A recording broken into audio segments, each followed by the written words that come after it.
بسم الله الرحمن الرحيم الحمد لله رب العالمين والصلاة والسلام على سيد المرسلين وعلى آله وصحبه أجمعين.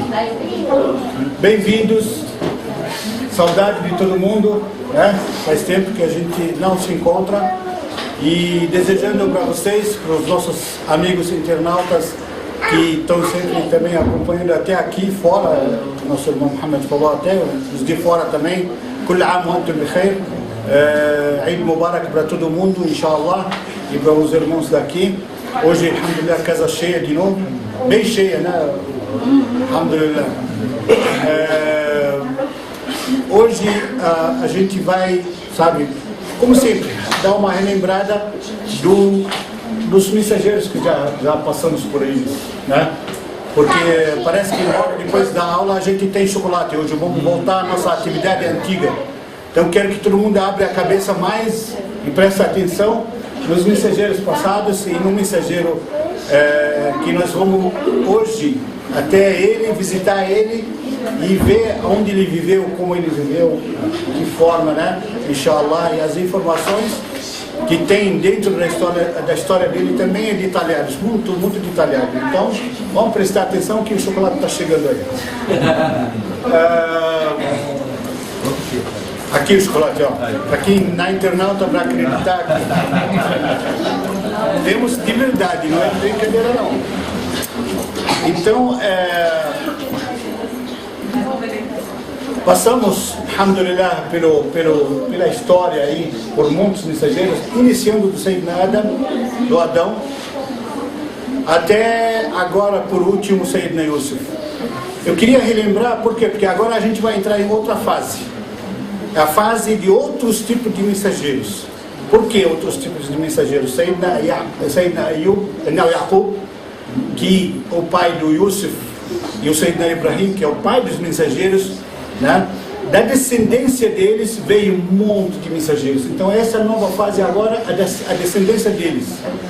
E que descendência? Todo mundo vai lembrar a história do Sayyidina Yusuf. Quando a gente encerrou, a gente falou dos irmãos dele, né? São 12. Ele e os irmãos são 12. E eles formaram, cada um dos irmãos formou um tribo no Egito, né? Cada um deles formou um tribo. E que de cada tribo veio essa descendência dos mensageiros, dos profetas que veio no decorrer do tempo, inclusive o Sayyidina Isa, o Cristo, veio dessa descendência também, desses 12, dos tribos, né, que vieram desses 12 filhos de Jacob, né? E Jacob tem outro nome, não sei se eu falei da outra vez, Israel. Por isso o nome do país de Israel hoje, o nome dele é Israel, que é o pai deles. Por isso que eles deram o nome do país Israel. Ele é o pai deles, pai praticamente de todos os judeus. Todos os judeus que Sayyidina Musa salvou do faraó e trouxe para Palestina, ou ia trazer para Palestina, eram descendentes desses 12 irmãos, desses 12 tribos.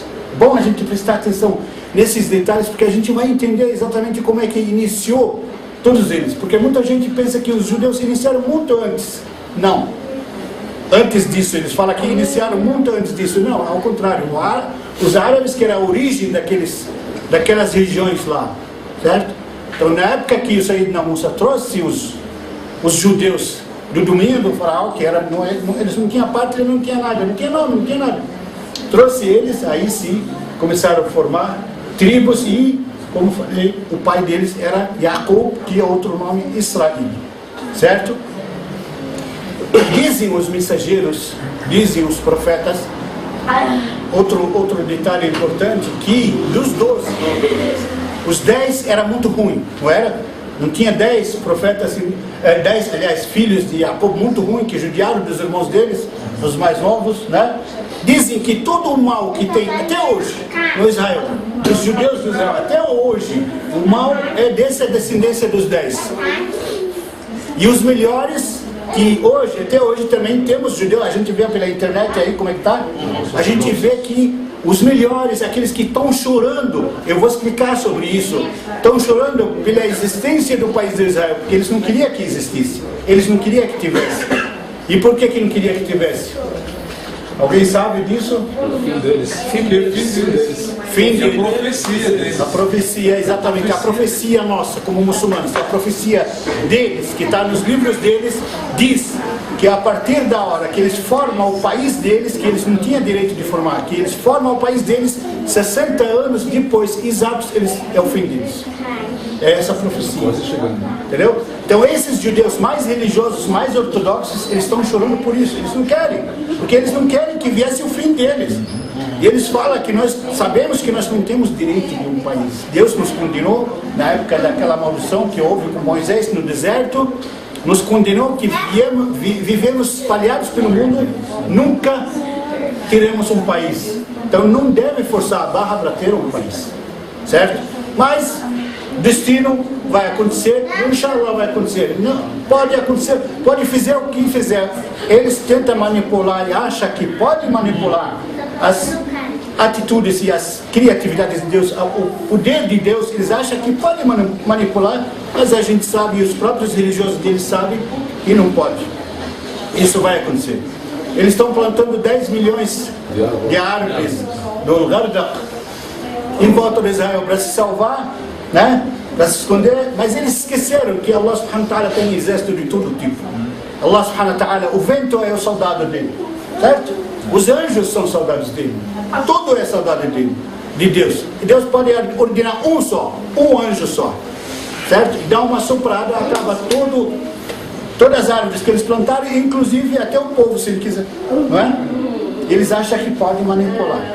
Enfim, é o fim deles aproximou, né? Essa previsão, né? E o mal vai acabar, inshallah. Mas como a gente estava falando, então os que são mal vêm da descendência. Muitos sábios falam isso e alguns profetas. Algum tipo de mal vem desses 10. E os melhores deles vêm de quem? Do Sayyidina Yusuf e do Benjamim, que é o outro irmão virtuoso, outro irmão que é o melhor, certo? Como originou tudo isso? Como começaram a surgir essa nova fase agora de profetas e mensageiros, né? Veio depois de muito tempo depois de sair da Yusuf, viveu o Estado, o povo de Israel, o povo judeu que estava no Egito, pela gratidão que o rei, o faraó, teve pelo Sayyidina Yusuf, né? Viveram muitos anos, dizem aqui alguns séculos até, viveram bem, respeitados dentro do Egito, né? Viveram bem respeitados lá pela gratidão que eles tiveram com Yusuf, né? Resultado do que ele salvou eles da tragédia que ia acontecer nos 7 anos e etc. A gente sabe da história. Depois disso começou a virar, passou um tempinho, 2 gerações, cada geração pelos cálculos muçulmanos, cada geração leva 40 anos para se mudar uma geração. Lembra quantos anos eles ficaram no exército? No exército não, no deserto. No deserto. No deserto. No TIR. 40 anos. Exatamente, 40 anos se muda uma geração. Por que Deus deixou eles 40 anos?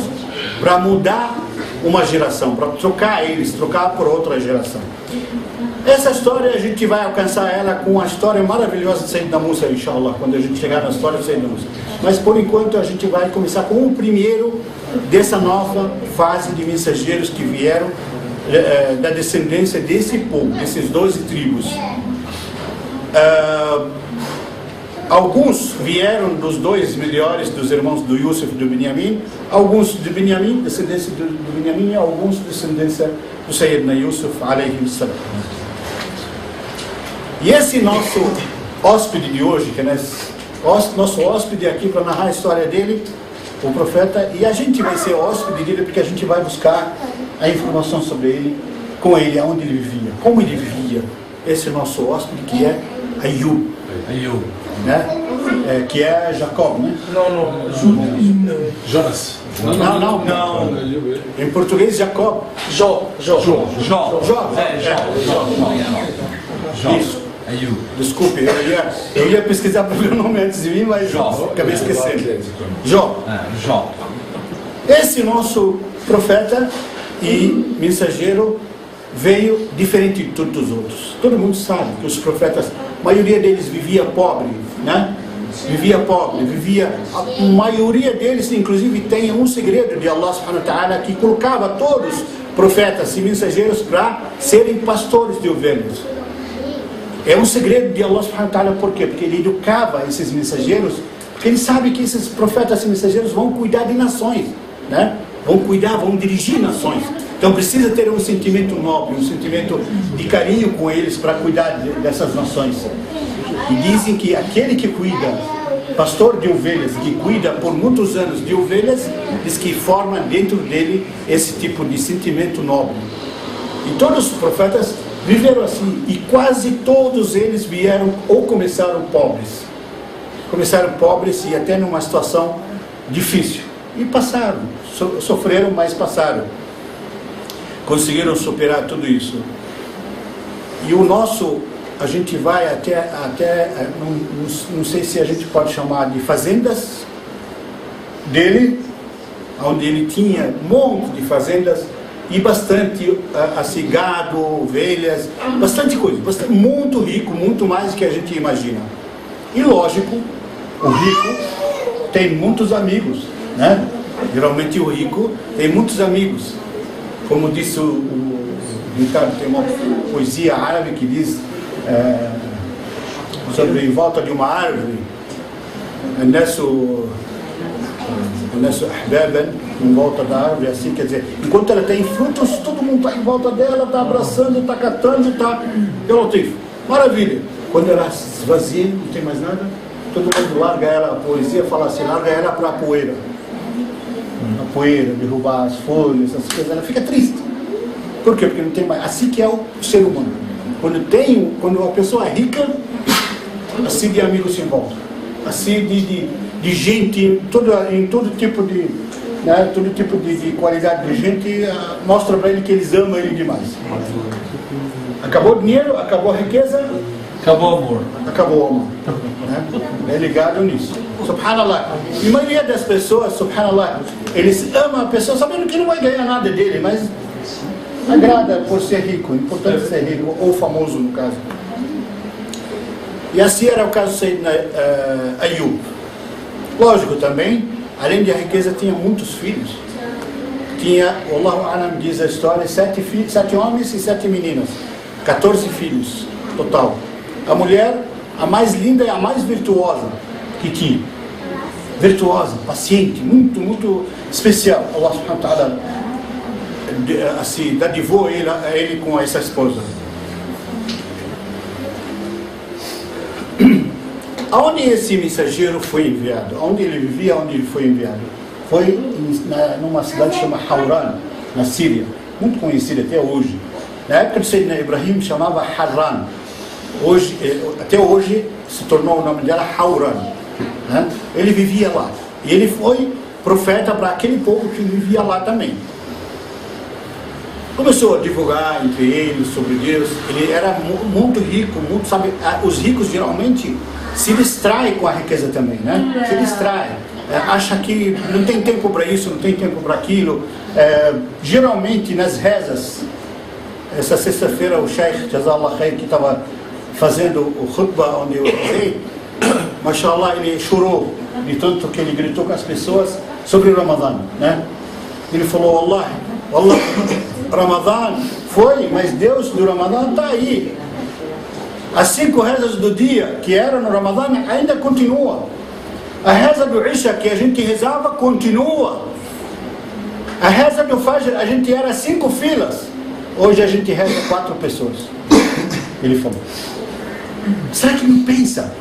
Está aí, o profeta de Deus era riquíssimo.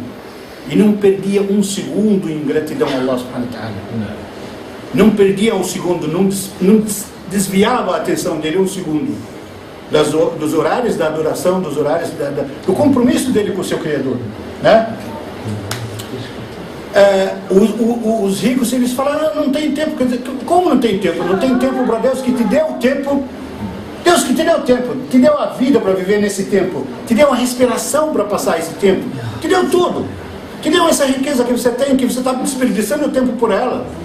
Se ele tirar isso tudo de você, como uma vez um chefe falou para um rico que falou isso para a gente estava visitando ele, e ele falou: chefe, você precisa saber tanto esse problema que eu tenho, que hora que eu vou rezar? Vai lá no meu escritório para você ver quantas duplicatas você tem. Aí o chefe segurou ele na porta da sala dele e falou para ele: escuta, eu sou o ser humano, vim te alertar. E se vier o anjo da morte na hora que você está abrindo a porta para sair para a loja, você vai falar para ele: cadê eu preciso pagar as duplicatas? Quem vai pagar as duplicatas? Na hora que vir um anjo da morte, você vai poder atrapalhar ele? No máximo, se ele te respeitar muito, se ele te admirar muito, ele fala para você: deita para tirar só. No máximo. O que você vai fazer? Subhanallah. A gente não analisa, a gente pensa que é os donos da razão, os donos do tempo, de tudo. Esse daí é uma grande lição, uma grande lição para os ricos, para achar tempo para adoração, e uma grande lição para os pobres, para ver e para ter paciência com a situação, com o sofrimento. Uma grande lição para qualquer um que passa por problemas, que quando vê a história dele, vai achar que nunca teve problemas na Terra. Nunca. De ver os problemas que esse mensageiro alayhi salam viveu. Sallu al-Habib. Esse Sayyidina Ayub, como eu falei, tinha 14 filhos, riqueza que não acabava mais, amigos que não acabava mais, tudo. E o Shaitan desafiava. Muitos pensam como os evangélicos falam. Os evangélicos falam o quê? Que o Satanás tentou e tirou as coisas dele. Quem acredita nisso está cometendo incredulidade. Por quê?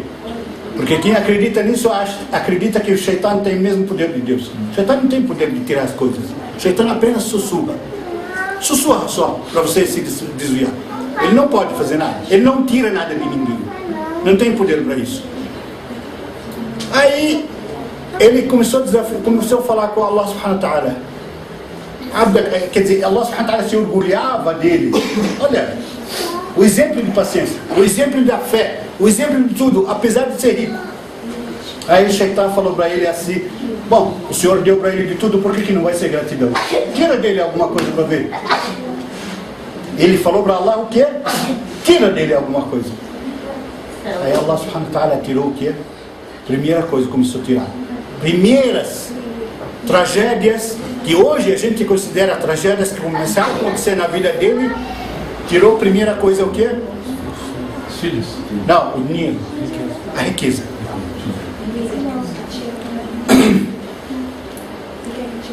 Não sobrou nada. Começou como hoje uma pessoa falida. Você vê como é que acontece. Uma pessoa às vezes pode ser rica demais. De repente, subhanallah, num ano, some tudo. Ele não sabe como. Tem fábricas, tem lojas, tem tudo, some tudo. Ele começa, parece um buraco que vaza tudo por baixo e ele não consegue segurar. Não é? Quantos temos de exemplo hoje? Não é só ele. Aí começou a acontecer com ele igual empresários, qualquer empresário. Sumiu tudo. Não sobrou mais nada. Acabou tudo que ele tinha. Fazendas, dinheiro, gado, tudo que ele tinha. Quase a casa que ele morava foi. Né? Aí Allah subhanahu wa ta'ala falou para ele: tá vendo? Não esqueceu um segundo de adorar, de citar, de zikr. Não esqueceu um segundo. Aí ele falou: olha o apoio que ele tem. 14 filhos. Quem tem 14 filhos tem apoio, ele fica com medo ou fica preocupado? Tira os filhos dele para ver. Olha só, se hoje um dia algum de nós perder, eu conheço um senhor, wallahi, tem riqueza que não acabava mais, rahimahullah, morreu. Mas ele tinha riqueza que não acabava mais. Mas ele perdeu um prédio no Líbano. Foi um trambique que perdeu, mas ele tem prédios, sem terrenos, e riqueza aqui. Não teve uma vez que eu encontrava com ele, ele falava que ele não sei o que me aprontou, me perdi aquele prédio. Eu falava para ele assim: alhamdulillah, você tem, alhamdulillah, esquece, constrói para um paraíso. Ele tem 90 e poucos anos de vida. Allah. E sempre lá, lembrando daquilo lá. 90 e poucos anos. Já está uma perna, como diz o ditado, uma perna na terra e uma perna no túmulo.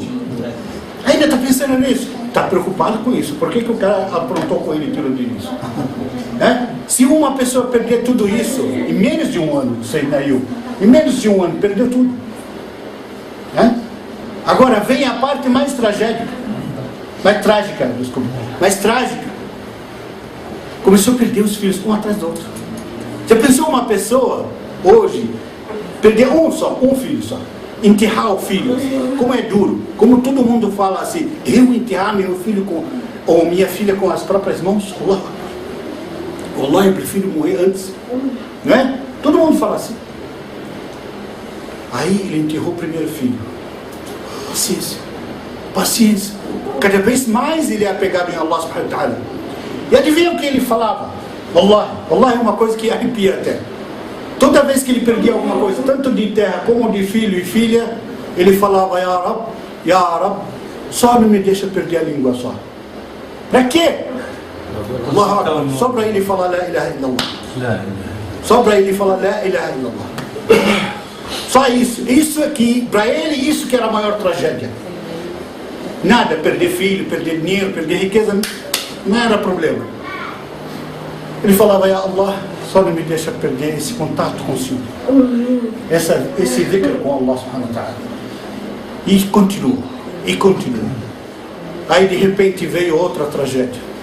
Sabe como eu falei, esse exemplo da árvore, né? Ele tinha escravos e empregados que ele nem sabia quantos. E de repente sumiu tudo.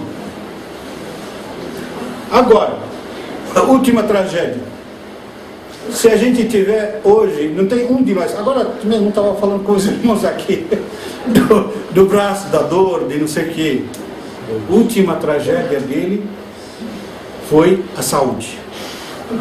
Até então ele estava tendo saúde, e o Shaitan ainda falava para Allah subhanahu wa ta'ala, não, tirou tudo, mas ele tem saúde de leão aí, né? Ele tinha 70 anos e tinha uma saúde muito forte. Aí começou a perder a saúde, por dentro e por fora. Doenças que atacavam ele por dentro e por fora. Não tinha nenhum tipo de médico especial, nenhum tipo de raio-x, de ultrassom para tirar. O que está acontecendo com ele? Só dores, e a aparência cada vez pior. As pessoas que ainda sobraram em volta dele fugiam dele, porque tinha medo que a doença pegasse neles. Todo mundo fugia dele. E ele mesmo assim nunca deixou, nunca um segundo esqueceu de dizer, de falar La ilaha illallah. E a mulher dele sempre, única que sobrou e em volta dele. Não tinha mais nada. O que aconteceu? Ela gastou até o dinheiro que ela tinha guardado de reserva. Quando terminou tudo, não tinha mais jeito, ela começou a trabalhar fora de casa. Olha só, a pessoa que tinha milhões, a pessoa que tinha milhares de empregados e de escravos, começou a trabalhar de empregada, implorava para as pessoas para lavar alguma coisa, para limpar alguma coisa, para eles pagar alguma coisa para ela. Implorava, não é que tinha fácil. E ninguém queria, porque alguns, por gratidão ao marido dela, faziam. Alguns só. Só sobrou 2 amigos, para não exagerar, 2 amigos só que falavam com ele, adivinha como? Ainda mais humilhante, se não tivesse falado com ele, melhor. Mais humilhante, ele falava à distância, para não pegar doença. Ainda de vez em quando eles vinham visitar à distância.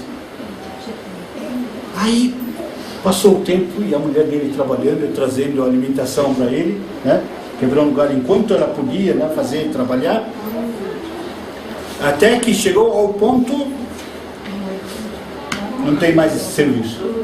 Ninguém mais dava serviço. Todo mundo, quando ela chegava, falava assim, olha, fica longe, essa doença do seu marido pode chegar. Chegou a doença dele a tal ponto de cair até pedaços do corpo dele. Até cair pedaços do corpo dele. Aí, subhanallah, chegou ao extremo.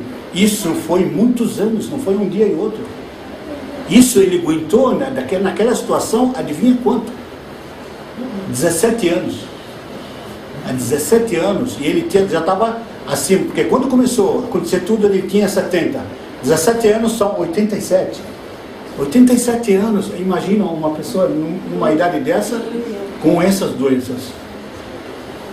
cada vez caindo mais, e ninguém chegava mais perto, ninguém queria ajudar, ninguém queria saber. Um dia, até uma passagem assim engraçada na vida dele, a mulher dele estava na casa dos vizinhos, e ele sabia o que estava acontecendo.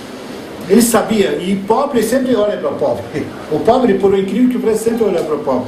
Eles tinham guardado naquela noite um pãozinho só, sobrou um pãozinho na casa deles, para o filho deles comer. E ele já fazia dias que ele não comia o Ayub.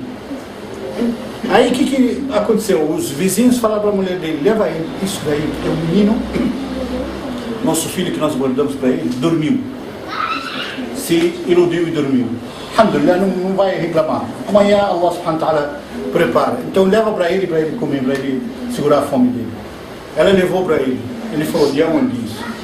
Come, não esquenta a cabeça. Imagina só, um de nós passar fome por dias, e doenças e tudo, e ainda pergunta de onde que é para saber se é halal ou não.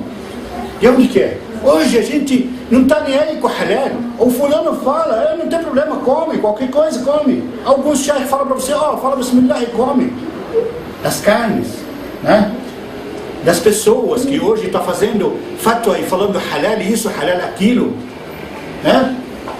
Por quê? Porque o Rasul sallallahu alaihi wasallam falou, se quiser que sua súplica, a sua vida seja purificada e a sua súplica seja aceita, atib mat'ama. Faça com que entre no seu estômago algo halal, só halal. Não deixe entrar nada haram. Isso não quer dizer só da comida. Isso quer dizer do ganho, se torna lícito ou não, né? A pessoa que está nessa situação ou em qualquer outra situação, se pensar direito e ver a nossa vida que a gente está passando, os dias como está correndo, a gente não ia pensar nunca nessas coisas, nessas comidas. Allah, desse jeito que está correndo os dias, a gente pensava no dia do juízo final. Logo a gente vai morrer. A gente vai acertar as contas com Allah subhanahu wa ta'ala. Não importa o que a gente comer para se sustentar. Tem que comer só uma coisa halal. Não fica se importando de comer as maravilhas da vida. Achar isso, aquilo, não tem problema. O chefe fulano falou, o chefe ciclano falou. Mas o chefe, pode ter certeza, o chefe fulano e ciclano que fez isso para você, que falou isso para você, está certo que ele vai responder, mas ele vai virar as costas para você no dia de juízo final. Como os ricos vão virar, os ricos que atentavam aos pobres e levaram eles para o inferno. O que está falando no Corão? O versículo que fala assim, Rabbi, eles pedem, Allah subhanahu wa ta'ala, nosso Senhor, aziqhum, ضعفين من العذاب والله أعلم أو كما قال. Ele fala assim para Allah subhanahu wa ta'ala, faça com que o castigo deles seja multiplicado, esses ricos que me isso que vai acontecer com a gente. A gente vai falar para esse que jogou a gente nessa tentação, vai falar isso, né? Mas a gente não vai escapar do castigo, não. O Rasul sallallahu alaihi wasallam falou para você, al-halal bayyin wal-haram bayyin. O lícito é claro e o ilícito é claro. Não adianta você jogar a culpa em cima de ninguém. A sua responsabilidade. Enfim, ele falou para ela, de onde é esse pão? Come, você está morrendo de fome, você está numa situação que está perguntando ainda. Quero saber de onde que é. Ela falou aos vizinhos aí, estava guardaram esse pão para o filho para comer, mas alhamdulillah, ele dormiu, eles deram para você segurar a fome. Ele falou, leva para eles de volta, porque se a criança acordar agora com fome, vai procurar o pão, não vai achar, eu que vou sentir o peso na consciência, leva de volta. Levou de volta. E subhanallah, ela chegou, entrou, ela acabou de falar que ele não aceitou, por questão da criança, pode acordar, acordou a criança. Na hora, acordou a criança, a primeira coisa que ela falou, estou com fome. Aí eles falaram que Deus abençoa Ayub. Se não tivesse feito isso, ele ia chorar até de manhã. Essa criança ia chorar até de manhã, né? Aí, enfim, resolveu. Não comeu o pão, devolveu para eles, né? E continuou a situação assim. Aí chegou ao tal ponto, a mulher dele não estava aguentando mais. Ela falou para ele assim, até quando? Pede Allah subhanahu wa ta'ala, você é profeta de Deus. Pede Allah subhanahu wa ta'ala que te dá alguma coisa. Allah subhanahu wa ta'ala vai atender a sua súplica. Ela sabe, ela tinha fé. Allah vai atender a sua súplica na hora. Pede. Tá bom, já passamos pelas provas, tudo. Assim, um pouco irritado, sabe? Ele ficou irritado, muito irritado, e ele falou, Wallahi, se Allah subhanahu wa ta'ala me devolver a saúde, eu vou pegar um chicote, um pau assim, vou te dar 100 chicotadas. 100 chicotadas. Mas, sabe, essa expressão dele, isso significa muita fé. Muita fé. Que ele sabe, se ele pedir a Allah subhanahu wa ta'ala, Allah vai atender. Aí ele falou assim para ela, vou te dar 100 chicotadas se eu ficar curado, inshallah. Aí tudo bem, passou uns dias, ele falou a mulher dele, aliás, depois de uns dias de fome, ela veio com comida. Ele falou, de onde que é isso? Ela falou, come, isso daí Allah subhanahu wa ta'ala deu, não sei o que, come, assim, assado, não quis comer. Até descobri de onde que ela trouxe isso. Aí ela levantou o lenço e mostrou, ela vendeu o cabelo dela. Antigamente os cavaleiros, só para vocês entenderem, para que vendeu o cabelo? Antigamente não tinha peruca. Mas antigamente os cavaleiros, bons cavaleiros, que para mostrar ser bom cavaleiro, ele comprava traça, como é que chama? Trança de mulher, assim, longa, por mais longa que seja, e fazia o negócio do cavalo, como é que chama o... Crina. Cavalo? Que coloca assim na cabeça do cavalo para segurar, na corda. Isso, ligiano. Eles compravam os cavaleiros, assim, bons cavaleiros compravam isso. Ela vendeu para isso, para poder comprar comida. Quando ele viu que a mulher dele chegou a esse ponto, a situação chegou ao extremo, o que ele falou? Ele levantou as mãos para o céu, e não fez uma súplica direta, não fez uma súplica desesperadora direta. Ele fez assim: Allahumma massani qad massani dhur, inni massani dhur, wa anta arhamur rahimin. Meu Senhor, me atingiu o mal, não pediu para resolver alguma coisa. E o Senhor é o mais misericordioso dos misericordiosos. Acabou. Ele quer dizer, como se estivesse dizendo para Allah subhanahu wa ta'ala, já me atingiu o mal, e o Senhor sabe que a minha situação, só isso, só. Aí Allah subhanahu wa ta'ala, subhanallah, na hora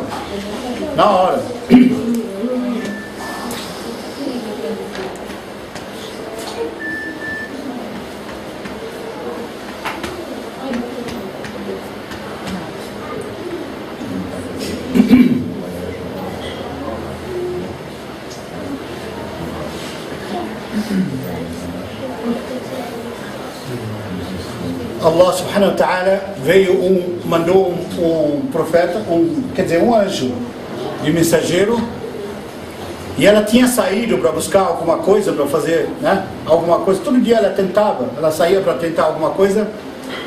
Aí o anjo falou para ele, Ya Ayyub, quer dizer, bate o pé no chão.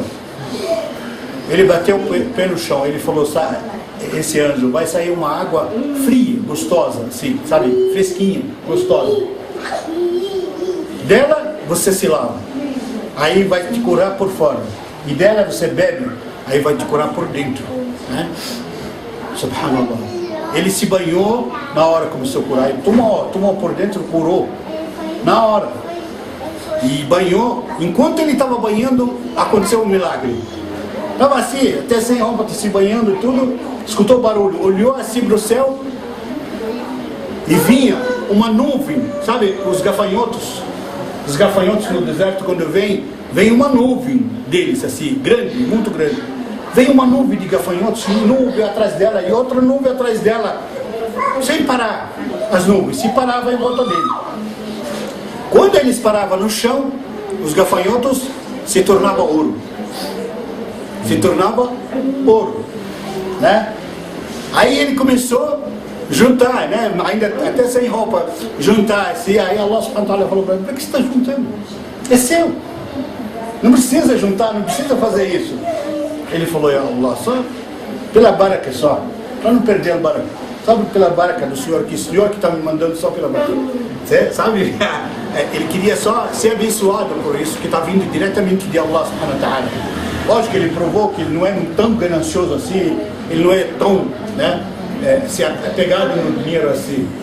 Mas só pela baraka, se só está vindo diretamente de Deus, ele queria sentir a baraka disso. Juntou e se tornou muito mais rico do que era antes. Aí, de repente veio a mulher dele. Ela olhou, não viu assim, olhou assim um rapaz jovem. Aparenta esse rapaz 19 anos, 18 anos, mais ou menos. Ela falou: ô jovem, você não viu um senhor aí doente que estava aqui sem poder se mexer? Estava nesse lugar aqui mesmo. Não estava podendo se mexer. Você viu para onde ele foi? Ele não podia sair daqui. Para onde ele foi? Você viu por acaso? Aí ele olhou para ela, deu risada assim. Ele falou para ela assim: você não me reconheceu? Ela falou: wallahi, se eu não tivesse, parece que estou sonhando, porque a sua aparência assim parece Ayub quando eu era jovem. A cara dele quando eu era jovem. Mas a gente sabe, ele tá com uma idade tão avançada e velho, caindo, né? Tudo cheio de doenças, não é ele. Mas a sua aparência, subhanallah, me animou até, parece ele. Ele falou: Ana, eu sou Ayub. Então, ele ficou feliz. Possível isso? Lógico, ela acreditou, acreditou que Allah subhanahu wa ta'ala é capaz de fazer qualquer milagre, né? Mudou tudo. Então ela fez a mesma coisa também, né? Nada esperta, né? Tomou a mesma água, tomou banho com aquela água e ela voltou jovem também. Voltou jovem, Deus disse assim que até reformou ela, sabe? Voltou jovem por dentro e por fora, né?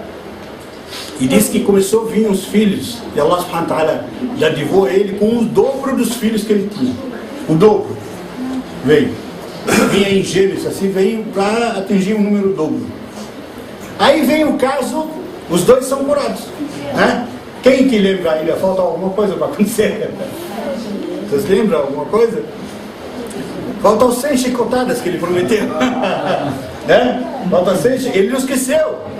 Ele não esqueceu, mas ele estava preocupado, ele estava tão feliz. Ele estava assim, feliz com a esposa dele também, mas ele estava preocupado, como é que ele vai fazer isso, né? Como é que ele vai falar para ela, tudo?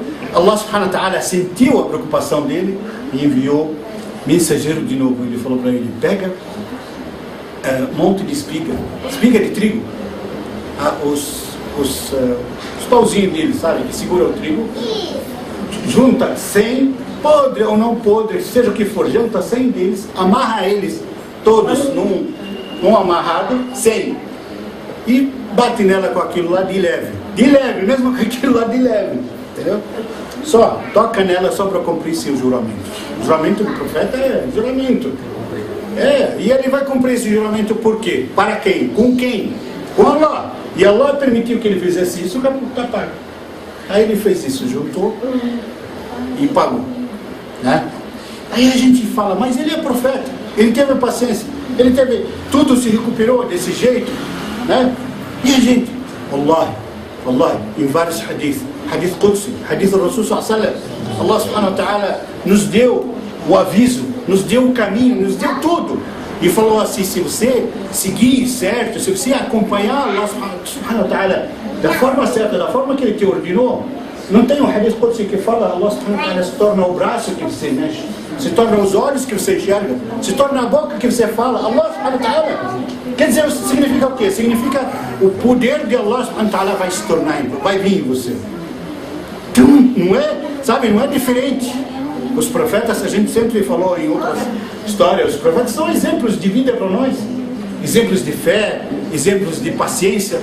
A melhor das adorações, a melhor das coisas, até o profeta Muhammad sallallahu alaihi wasallam, ele falou: a melhor das atitudes assim é a paciência. Em situação de doença, de pobreza, de problemas com os filhos, problema com a paciência, é o melhor segredo. Paciência e nunca esquecer da lembrança com Allah subhanahu wa ta'ala. Porque ninguém vai te olhar no final dos tempos, ninguém vai te, acompanhar você assim, passo a passo, ninguém vai te salvar da situação crítica a não ser Allah subhanahu wa ta'ala. Mas contanto que você segue certo, contanto que você faça aquilo que o profeta sallallahu alaihi wasallam ensinou. Allah, o profeta sallallahu alaihi wasallam, Muhammad, é diferente de todos, por isso que é o melhor de todos, é chefe de todos os profetas e mensageiros, porque ele não deixou assim, uma agulha, qualquer coisa que existe na vida que não ensinou a gente, que não guiou a gente, que não alertou a gente dos erros e das coisas que podem acontecer, né, nesse mundo que a gente vive.